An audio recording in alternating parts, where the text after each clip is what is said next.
Hey, welcome to the Danger Zone. I'm going to share with you a couple of recipes. I hope you enjoy them. Lots of love and many blessings your way. Hey, y'all, welcome to the Danger Zone. It's Ashley. Okay, so I get emails all of the time about my favorite Southern food.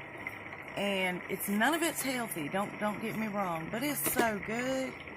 Alright, so today I want to show you guys some coleslaw, some delicious stuffies, and some southern fried chicken nuggets, as well as some southern fried fillets. And in time, it's just going to get better from here. So bear with me. I always work with gloves. I have long fingernails, and I'm a germaphobe. So I can't stand the thoughts of somebody's nails in my food, and I don't want to put my nails in their food. Let's get on with it. Alright, first we're going to marinate our chicken. And what I like to do is let it sit overnight in a little bit of buttermilk. Okay, so you put your little buttermilk in there. And this is when you want to add some seasoning. And the stuff I like to season at this point with is this. Now, this is where you put in some garlic powder. And you just eyeball it. That's what I do.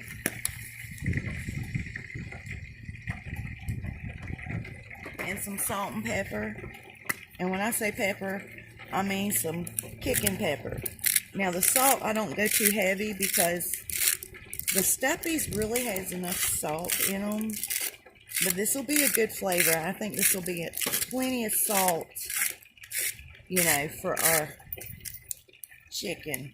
Truly, you can see it on top there. But let me tell you something, I don't do anything without Texas Pete. Me and him go way back. I'm not even lying. He's fabulous. So go ahead and stick some of him into your chicken and your buttermilk mix. But this right here is called Hot Shots black and red pepper blend, and it's amazing. Just add you a little bit, just whatever you like, see? I don't measure anything. That's terrible. But what you'll need for this while I'm thinking about it, see, look, there we just put a little, open the cap and just dump on in. Alright. So once you get this marinade going, alright, so you want to stir it up. Make sure all your chicken is just soaking on in here, because you're going to need this later. All this buttermilk's going to come in handy, and I'll show you how. So you stir it around, make sure everything's coated with every bit of this stuff. By the way, I'm outside in front of my she shed because I do not fry in my house. Because you know what, as a hairstylist, if you fried something the night before, I can tell you exactly what you had for dinner. And that's nasty. Alright, so we'll marinate this.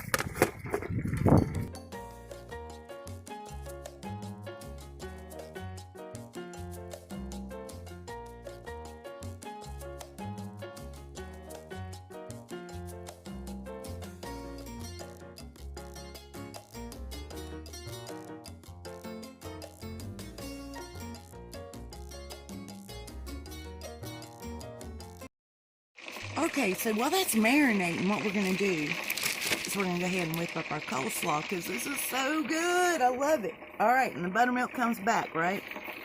And here's what I do, because I'm lazy, and the less dishes, the better.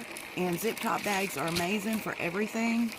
Anyway, you go ahead and chop up some green pepper. You want about 1 small green pepper to 1 head of cabbage. And then just take a couple of carrots. And if you have a food processor, that's amazing. Put it in there and add a small onion to it. Oh, that's like the best. Colonel Sanders don't have nothing on my slaw. I hate to brag, but it's true. So, we're going to make up our stuff right now. And I always use Duke's mayonnaise. I'm not plugging them. I'm just Southern. And that's just the way it goes. And like I said, I don't measure anything. So this is going to be about a cup of mayonnaise, because I don't want my stuff real soupy. I can't stand it soupy. And then you want to add some buttermilk. Probably a fourth a cup of buttermilk. Now, you want to add some salt and pepper.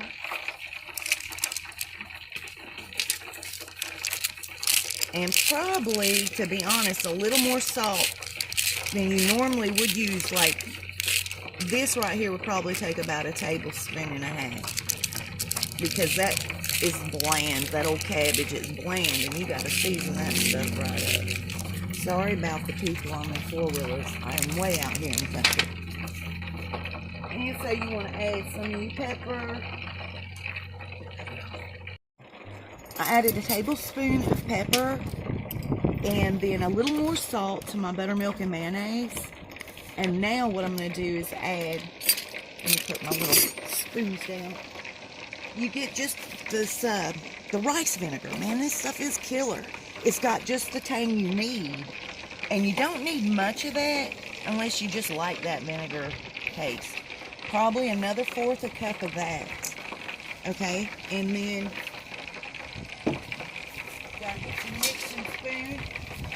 And you mix it all around. See, it'll like get soupy looking, but that's okay. We're about to fix that. Alright, so we're mixing it up. That's a lot of pepper. This good stuff. It'll be alright. Okay. Man, it's a beautiful day out today. Let me tell you, we've got so much to talk about. I spoke to Jay this morning, and boy, did he give me an earful on Harry and Megan. So get ready for that. We're going to talk about that here in just a minute. Alright, so you want to add a little bit of onion powder to this. And I put in probably about a good teaspoon of it. Because, again, I love onion and all things really hot, but not too hot. And onion's amazing. So add you a little bit of onion powder to it, because it's really good. Not onion salt, onion powder. Trust me, you can mess up. I always do. Now you're going to add some sugar. And this is where people freak out. But trust me when I tell you. KFC does it, we're going to do it too. Alright, I want you to start off with about a half a cup of sugar. I know if you're watching your weight, you should not be. Don't eat this food. That's all I'm going to say. I'm a thick chick. You know, they're not trying to cut me out of the house or anything yet. But dang, this stuff, it's my bag. I love it. So I start off with about, well, to be honest with you, 3/4 a cup of sugar is what I put in it. When you mix that all up, I want you to mix it all together. And here's where your zip top bag, you just open it up and pour it stuff. Oh man, pour it right on in. I hate making a mess, you guys. And it looks like I'm making one. But anyway, it's worth it. And we're outside anyway. So it don't matter. Empty all that at the bottom out because that's like the good stuff. Like most of your sugar. Some people like to heat this stuff up. I am not heating up my stuff. Because that kills any kind of yumminess to your buttermilk. It really does. I just don't get it. But people do it. Now, let you some air out of that zip top bag. And look, squeeze it all together and you get to do this. Have the kids do it. Just tell them not to get too rough. We've had that accident a time or two in our life. Anyhow, so yeah, getting back to, this is delicious, you guys. Okay, so when you see that it's good mixed, and it is, and it won't be soupy because you're about to stick it in the refrigerator, and then we're going to work on something else. See it?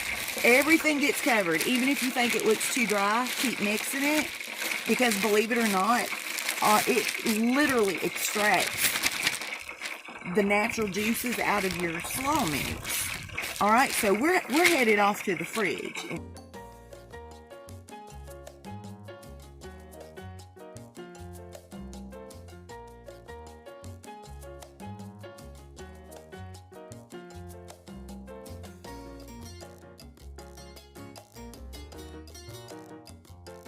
Do a whole bag of the small bag, depending on how much chicken you have, of course.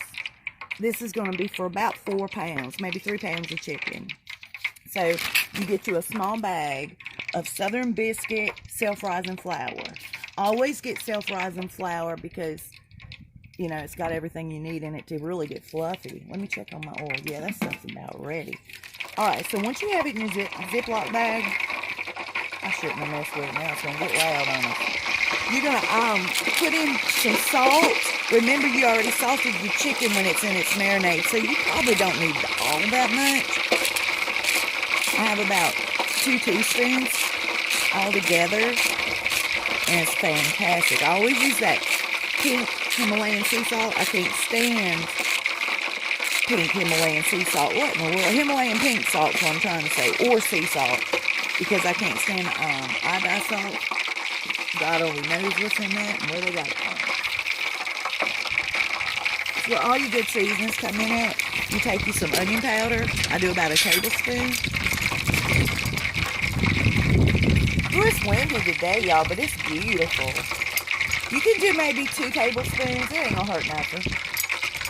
Of your onion powder, because it's gonna make it fabulous. It's not gonna hurt nobody's feelings to do it more. Now, this right here, you want to go real light-handed because it is kind of hot. And if you don't want that heat in there, put you about, I don't know, a teaspoon or 2. I'll do about a teaspoon and a half. Well, my God, we're putting, I don't want to, I threw that to the birds. I don't want to put that much in there. It's a lot of stuff. Okay, so then you're going to put in some paprika, because paprika is fabulous. And you're going to do about 2 teaspoons. I almost said tablespoons. Oh my God. Done lost my mind. Okay, so 2 teaspoons of paprika. 2 teaspoons or tablespoons of onion powder. 2 teaspoons of paprika. A teaspoon and a half of the hot shot. You know, some salt, and now a little bit of poultry seasoning. You don't want to put too much of this in there because it's going to overkill. You know what I mean? It takes over, and you don't want to just taste just old poultry seasoning. So you put about a tablespoon and a half or 2. It really don't matter. Just as long as you don't put too awful much.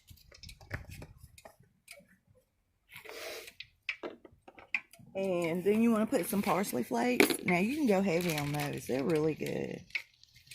And I put as much as I want to in there. How's that? Now, people think I'm crazy, but you just have no clue how good this is. Now, you ain't going balls to the wall with this stuff, but it sure is good.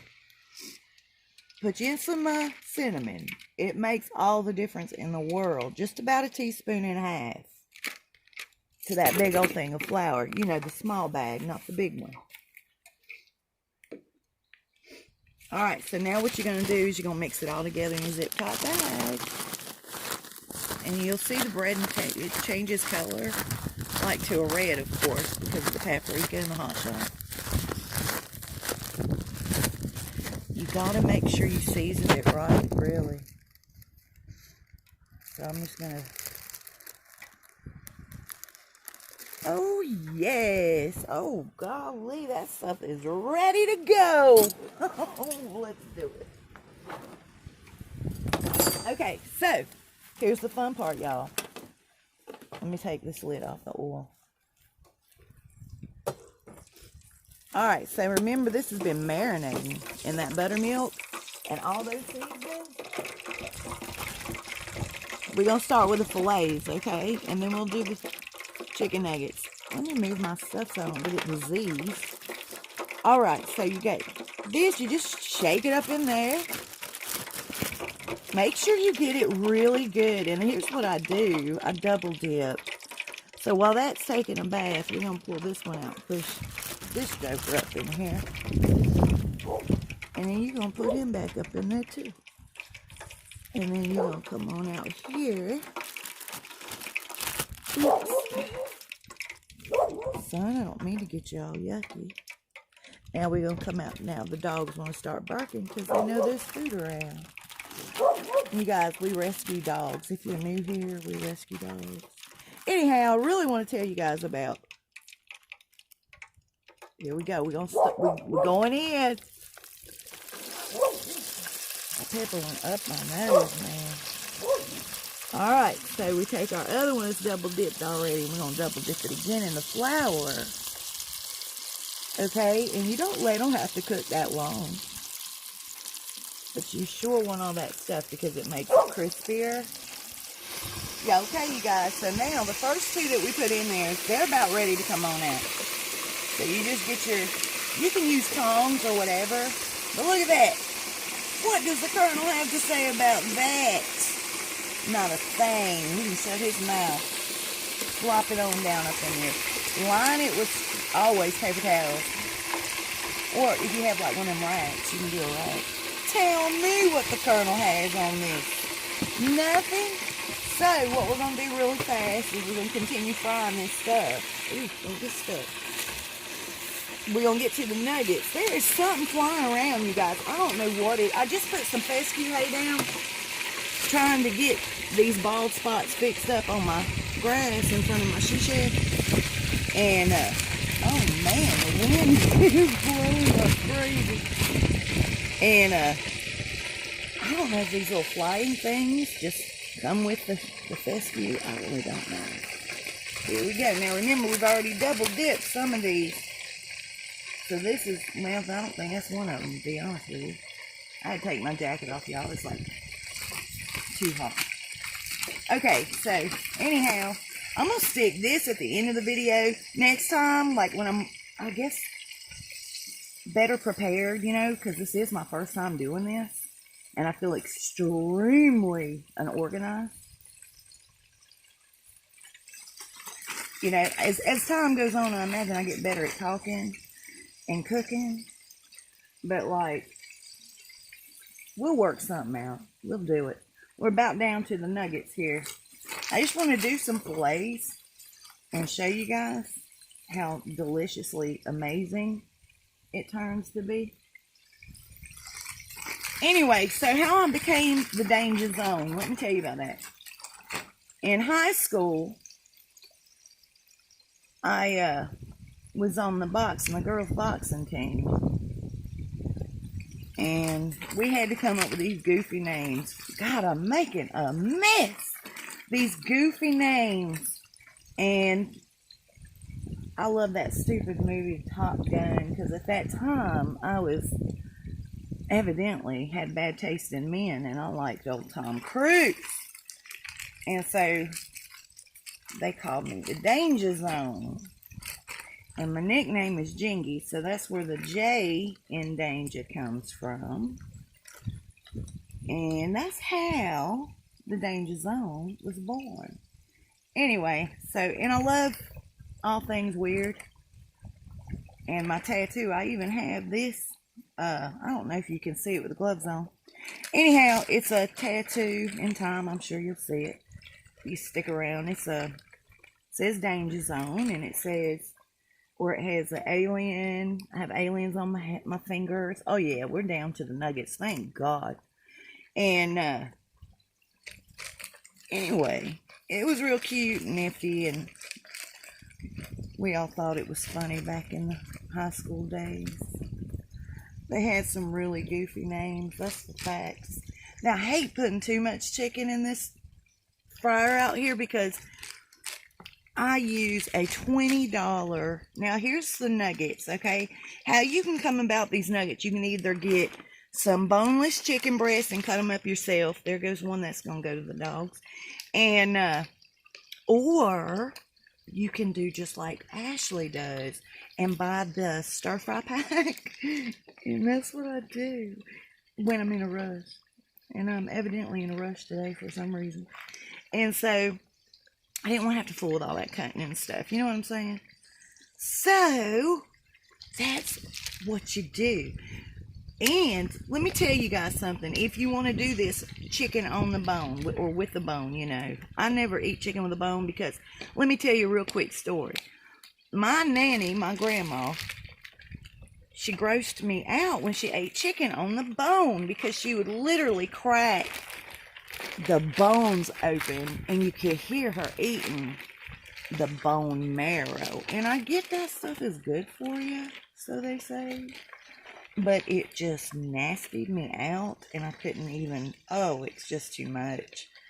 And so now I have this thing with chicken on the bone, and I cannot do it. But if you decide to do old-fashioned southern chicken on the bone, just the way we made this today, always, I say always, unless you want to stand there for hours, because it does take a little bit longer to cook. But if you'll stick it in a boiling pot of water and do about a 5 minutes, you don't need any more than that, and it loosens up the fat under the skin, so it makes it extra juicy. And then you just roll it in your flour mixture after you marinate it, of course, and let it cool down. Marinate it in your buttermilk and your seasonings, and then just do it like we did it right here. Add it to your flour, and you got it made in the shade, man. That stuff is good. I just don't, the bone, I have that bone thing going on, so I can't stand it. So, getting back to Harry and Meghan, I was going to tell you guys something. Now, a good friend of mine named Nikki brought this to my attention. Think about this, okay, you guys, while this fries.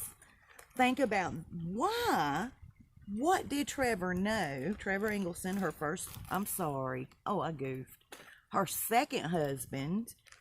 Why did he write a script regarding, his whole script that he's been trying to sell to Hollywood now for the last couple of years is this average Joe Blow who has an ex-wife that just so happened to marry royalty and is now a princess, and they're fighting over custody of their child. Visitation. Now, let me ask you something. How in the world do you think he came about with that? Don't that sound a bit odd to you? Here's another fillet. And, I always revert back to why Harry would say such an awful thing to the woman he absolutely loves. Miss Meghan. Is it mine? Who's the father, or whatever he said? You don't say stuff like that to the mother of your child, correct? I wouldn't imagine you would. Look how this turns up now. See? Listen, the gloppier the better with these nuggets. That means you're going to have, lots of breading. Okay? So, you're going to make a big mess. I have about the biggest hands on a woman. I'm not even joking. They're huge. But anyhow, I guess that's why they named me the Danger Zone. It used to be dangerous, then I settled down quite a bit. Boy, I used to be something else growing up. I was a mess. But getting back to them, don't you think that's weird? I do. What are the odds? Why would this man create such a script trying to sell it to Hollywood? Did he know Meghan was going to have a child? You know what I'm saying? Is it his child? She froze her eggs, according to Samantha. Now, that's second-hand, third-hand info, right? So, I can't say for a fact that came out of Meghan's mouth, or Samantha, my bad's mouth, but I can say I trust the person that told me.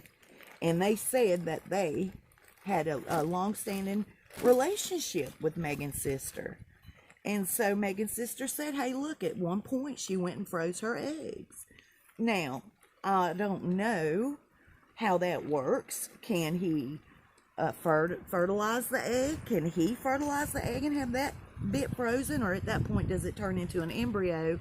And is it legal to freeze an embryo? Who knows? I do not. Okay, you guys, we're just about ready to swap out the chicken and swap in the nuggets. And I'll see you in just 2 seconds. Okay, y'all. So I had to come back and let this oil heat up again. When you cook big pieces of chicken, keep in mind that your oil is going to get cooler, the bigger the pieces or the more crowded your pot. So we had to wait a little bit. There's some yummy crunchies floating around. Now we're doing our nuggets. Check this out. Oh boy. See how they just, they're fabulous. Put your nuggets in. Now don't overcrowd your pot because it'll undress your chicken. You don't ever want to do that. And my son said, well, why didn't we use the air fryer? Well, then that wouldn't really be yummy. I hate to say that. Air frying's good, I guess. If you want, you know, a nice crispy corn dog or a cauliflower burger. But we're talking about southern fried chicken nuggets. You don't do those in the air fryer. Oops. Okay, see? You don't put a lot in there. Well, there's a fillet. That dang fillet's been following us all day. Just put you in, because you don't want them to get too crowded or the breading will totally fall completely off. Alright, so we're going to let these cook up. And if you like gizzards or livers, you can take your chicken livers or your chicken gizzards and do them the same exact way. I happen not to like those things, but they are good if you do them right, I guess. But my mom is a gizzard and a liver freak, and I am just not that girl. Alright, so our chicken nuggets are taking a swim. Okay, so here's the finished product. We have our southern fried chicken nuggets, our southern fried chicken fillets, and our banging homemade coleslaw. I must apologize, the stuffy mix was gotten into by Cocoa Bean. She just decided to help herself. No worries, we'll make that next time. I'm also going to find a way to shorten up the video. My apologies. I'll see you soon and we'll cook way faster. Y'all stay safe and be blessed.